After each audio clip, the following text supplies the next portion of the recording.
जय श्री गणेश। नमस्कार। मैं आचार्य संजय द्विवेदी। मेरे समस्त प्रबुद्ध दर्शकों का मेरे चैनल पे हार्दिक स्वागत है। प्रिय दर्शकों, आज मैं सूर्यदेव के राशि परिवर्तन प्रभाव को लेकर आपके सम्मुख उपस्थित हूँ। सूर्यदेव 14 मार्च को अपनी राशि का परिवर्तन कर रहे हैं तथा वर्तमान कुंभ राशि को छोड़कर गुरुदेव बृहस्पति की मीन राशि में प्रवेश करने जा रहे हैं। वैसे तो ये अत्यंत अनुकूल परिवर्तन है, क्योंकि मित्र की राशि में, गुरु की राशि में राजा का परिवर्तन हो रहा है, जो अत्यंत महत्वपूर्ण भी है, लाभदायक भी हो रहा है। परंतु यहाँ पर पहले से ही राहु का गोचर चल रहा है, जिसके कारण सूर्य पर ग्रहण लगेगा।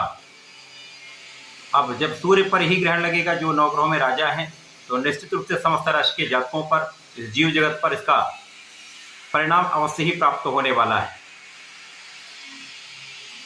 यदि हम संपूर्ण स्थितियों को देखें तो मीन राशि में पहले से ही राहु के साथ ही साथ शुक्राचार्य और बुध का भी गोचर चल रहा है।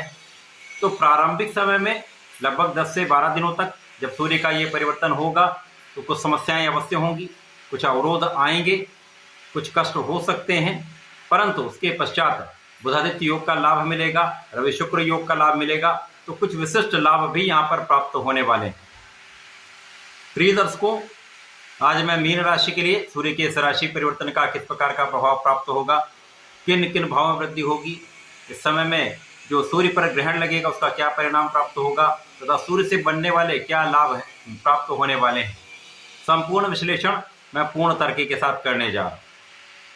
प्रिय दर्शकों, इस राशि फल को आप अपने लग्न तथा राशि दोनों के अनुसार देख सकते हैं। सूर्य जब मीन राशि में प्रवेश करेंगे, सूर्य आगे की ओर बढ़ेंगे, क्योंकि सूर्य सदा ही मार्गी होते हैं।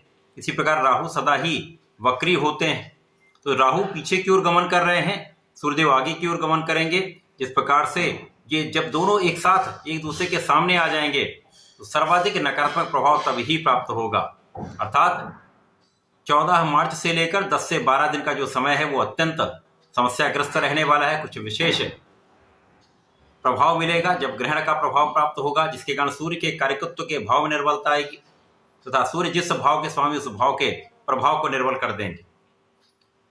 अब सूर्य आत्मबल हैं, सूर्य राजा हैं, शासन प्रशासन है, नेतृत्व का गुण है तथा पिता है। तो इन समस्त भाव में कहीं न कहीं निर्बलता आएगी। मीन राशि के सूर्यदेव का ये गोचर षष्टम के स्वामी होते हुए लग्न में होगा।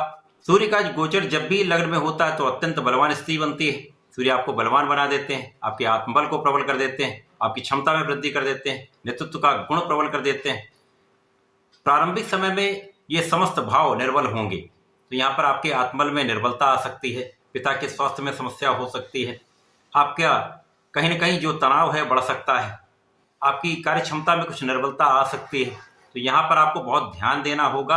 अपने आत्मबल को प्रबल रखने के लिए सूर्यदेव को नित्य जल देना होगा। गायत्री मंत्र का जप करें अथवा ओम आदित्याय नमः का 27 बार जप करें, विशेष लाभ प्राप्त होगा।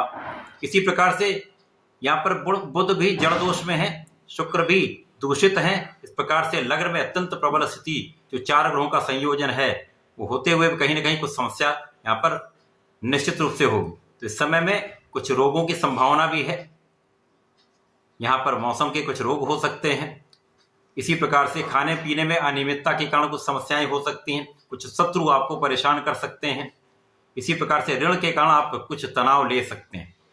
परंतु जैसे 10-12 दिन बीतेंगे, सूर्य प्रबल होने लगेंगे, सूर्य के पॉइंट्स बढ़ जाएंगे, तो सूर्य की क्षमता में कई गुना वृद्धि हो जाएगी, क्योंकि सूर्य को लंबे समय तक कोई ग्रहण नहीं लगा सकता। तो यहाँ पर बुधादित्य योग का लाभ भी मिलेगा, रवि शुक्र योग का प्रभाव मिलेगा, जिससे आपके आत्मबल में वृद्धि हो जाएगी, आपकी क्षमता कई गुना बढ़ जाएगी, आपका नेतृत्व का गुण प्रबल हो जाएगा, आप बहुत विचारशील हो जाएंगे तथा विवेकशील निर्णय आप लेने वाले।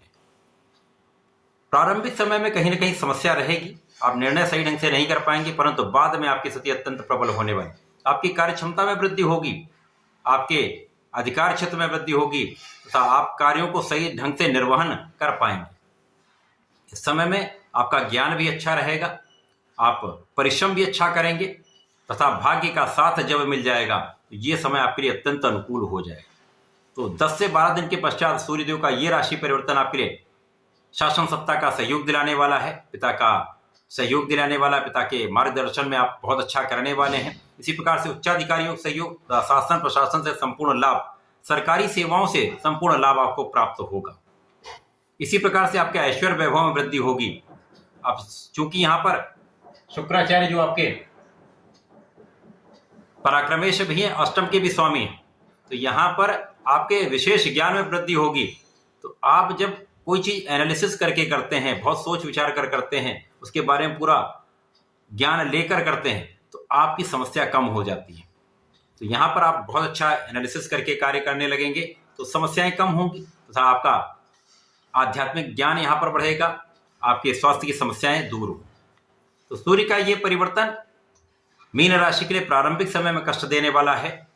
आपको अपना ध्यान रखना चाहिए, अपने जीवन साथी का ध्यान रखना चाहिए, परंतु उसके पश्चात जब स्थिति प्रबल होगी तो जीवन साथी के साथ सामंजस्य भी अच्छा हो जाएगा, आपसे प्रेम में वृद्धि होगी, साझेदारी में एक अच्छा लाभ आप ले पाए। इस पूरे समय में आपको विष्णु सहस्रनाम का पठन या श्रवण प्रत्येक गुरुवार करना चाहिए। ओम नमो भगवते वासुदेवाय का जप नित्य करना चाहिए तथा संकट मोचन का ओम हम हनुमते में 27 बार नित्य करके घर से बाहर निकले, समस्त कार्य सिद्ध होंगे, समस्याएं कम से कम हो। तो ऐसा करके समय का लाभ लें। धन्यवाद। नमस्कार।